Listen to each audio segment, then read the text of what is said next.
réussir tous. Merci. La parole est à Monsieur Dino Cinieri.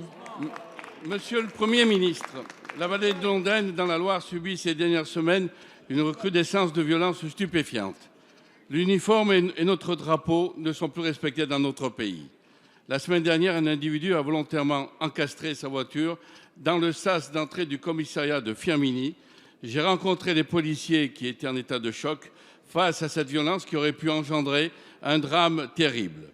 Leur professionnalisme et leur sang-froid ont été admirables. Au-delà du choc, les policiers sont exaspérés par l'absence de réponse pénale, souvent au prétexte de déséquilibre mental, alors que la justice devrait être encore plus sévère lorsqu'on s'attaque aux forces de l'ordre. Début février, depuis toujours dans ma circonscription, à la Ricamarie, 2 policiers ont été pris dans un véritable guet-apens par une dizaine de voyous et roués de coups. Leurs blessures ont été sévères et leur ont valu respectivement 15 jours et 10 jours d'ITT. Malheureusement, la réponse pénale n'a, là encore, pas été à la hauteur de la gravité, puisque de nombreuses relaxes ont été prononcées et que l'auteur principal des coups n'a écopé que d'une petite peine de 6 mois de prison avec sursis, alors qu'il était déjà bien connu des services de police et n'en était pas à son premier délit. Dès lors, Monsieur le Premier ministre, quel signal envoyons-nous à nos concitoyens quand notre justice abandonne ceux qui interviennent au quotidien pour assurer notre sécurité et ne sanctionne pas comme il se doit les individus qui s'en prennent à eux et ne respectent pas l'autorité qu'ils représentent?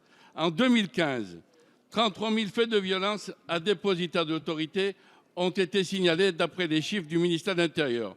Cela représente 90 agressions par jour à l'encontre des gendarmes et des policiers. Face à cette situation préoccupante, que prévoyez-vous dans le cadre de la réforme pénale pour plus de fermeté lorsque les agressions sont commises à l'encontre des forces de l'ordre et de sécurité? Merci. La parole est à Monsieur Jean-Jacques Urvoas, garde des Sceaux, ministre de la Justice. Oui, monsieur le député, monsieur le président, je vais vous répondre ce que j'ai répondu hier aux élus de Calais que j'ai été voir parce qu'ils me posaient la même interrogation. Il n'y a qu'une seule réponse: zéro impunité pour ceux qui commettent des actes de délinquance.